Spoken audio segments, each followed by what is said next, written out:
राज्य के बाहर लॉन्चिंग की जानी है, उस अवसर मुख्य सचिव महोदय मुख्यमंत्री जी का स्वागत करता हूं, जो कि इस कोरोना बीमारी कॉल सेंटर नेपाल हाउस में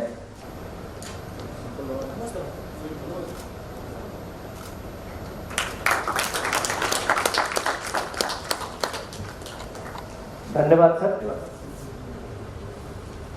अपनी आधार संख्या को दे रहे हैं ताकि वो जो आधार एक्ट है उसका हम लोग पूरी तरह अनुपालन कर पाए। उस राज्य का नाम और उस जिले का नाम डाल देने के बाद, हालांकि इसका बहुत ज़्यादा महत्व नहीं है, महत्व उनकी जियो लोकेशन का है। हम लोगों ने कॉल सेंटर भी बना रखे हैं बड़े पैमाने पर, लगातार फोन आ रहे हैं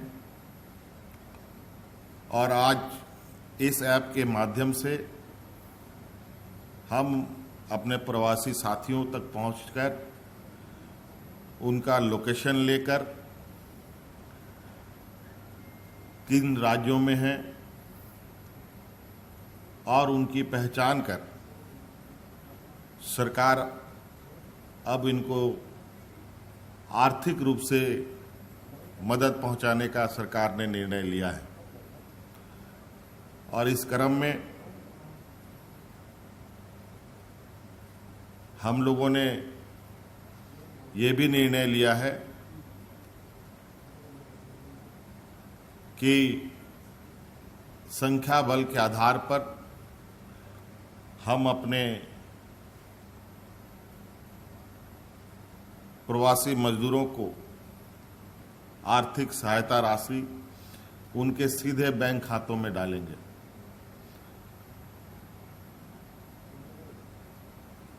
और मुझे लगता है इस सहायता राशि से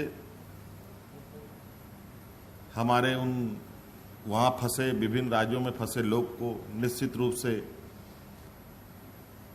काफ़ी राहत मिलेगी, हमें ऐसा लगता है। अब चूंकि आपने देखा कि राज्य के विभिन्न क्षेत्रों से मजदूरों की जो सहनशीलता है, सब्र है, वो टूटता सा नजर आ रहा है।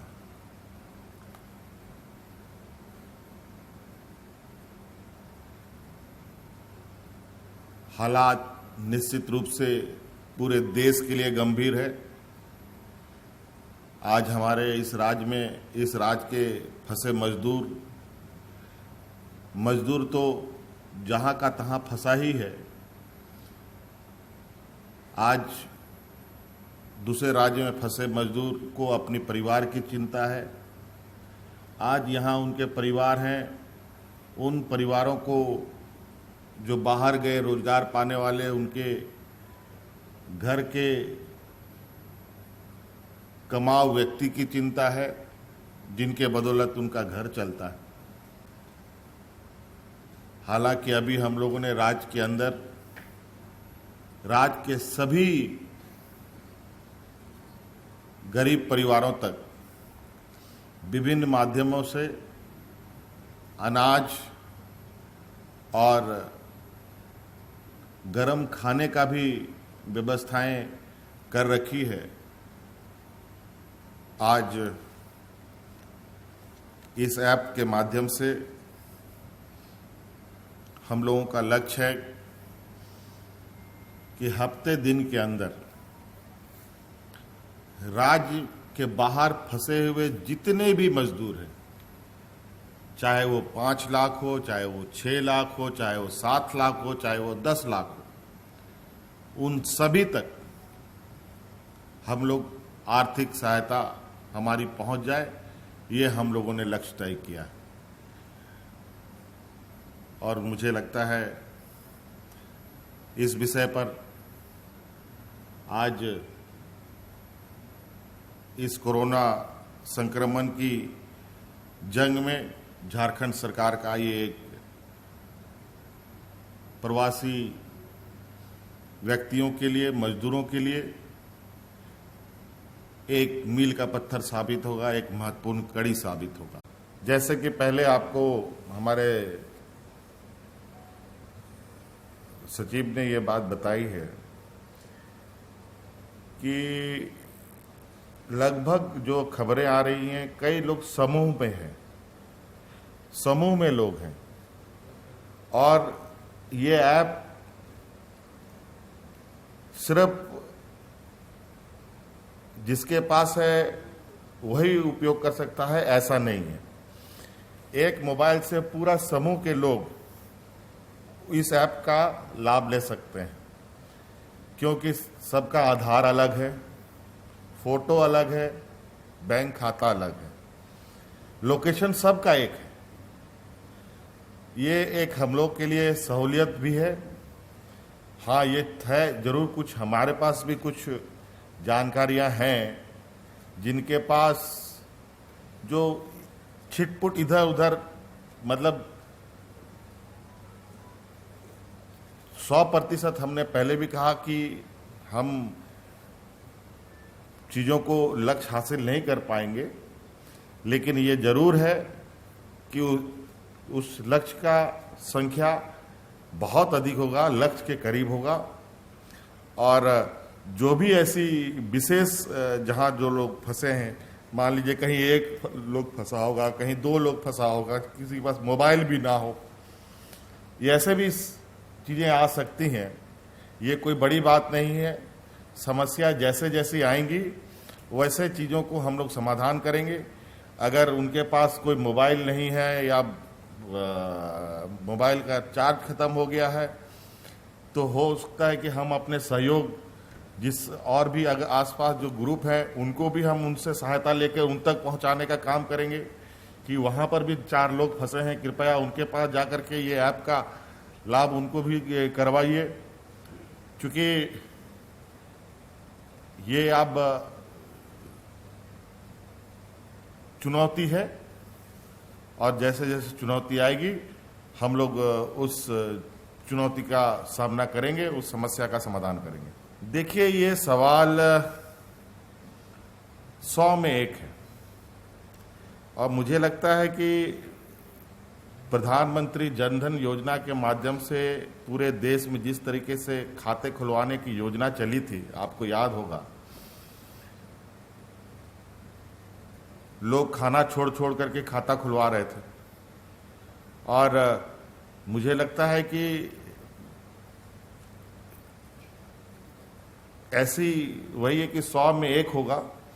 अगर वो एक भी हमारे संज्ञान में आएगा तो हम आपको आश्वस्त बताते हैं कि हम लोग उन तक भी किसी न कोई माध्यम से आर्थिक रूप से या फिर कोई खाद्यान्न सामग्री उन तक पहुंचाने का हम लोग पूरा प्रयास करेंगे। इस संख्या बल के आधार पर हम निर्धारित करेंगे, लेकिन यह बात तय है कि 1000 रुपया निश्चित रूप से दें।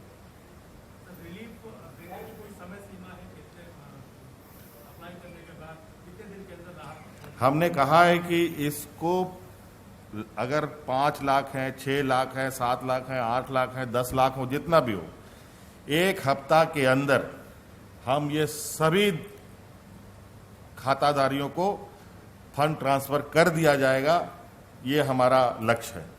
जैसे लोगों की पहचान होते जाएगी, चीजें अब ये हम लोग शुरुआत कर रहे हैं, अब इसका बस संदेश उन तक पहुंचना बाकी है।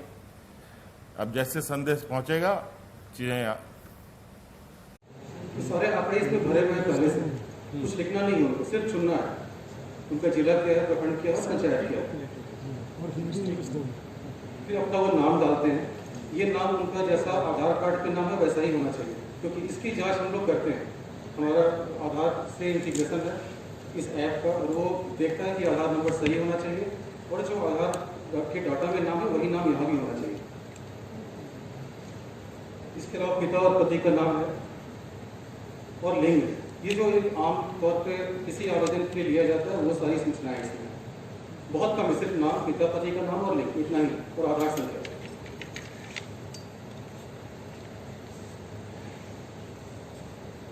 इस मूवी में आप देख पा रहे हैं ये अभी इनकी प्रविष्टि हो रही है। हमने थोड़ा इसको स्लो किया है ताकि ये स्पष्ट तौर पे दिख पाए कि क्या करा जा रहा है। ऐसा ख्याल रखा गया है कि कोई भी किसी भी स्तर का के लोग हों वो इसको भर पाए। ये आधार संख्या सही आधार संख्या नहीं है, जो गोपनीयता बनाए रखने के लिए एक डमी नंबर है, लेकिन ये आधार को कंप्लाई करता है उसके फॉर्मेट पे। अब ये आधार सत्यापन सफल हुआ, अर्थात आधार ये डाटा सही है। इसके बाद हम पूछ रहे हैं कि आप किस राज्य में हैं, कहाँ फंसे हुए हैं, और उस राज्य के किस जिले में आप फंसे हैं। तो ये भी स्वतः उस लिस्ट में आ रहा है, ड्रॉप डाउन लिस्ट में आ रहा है। ये भी उनको चुनना ही है, तो ये हिंदी में है, चुनने में आसानी होगी।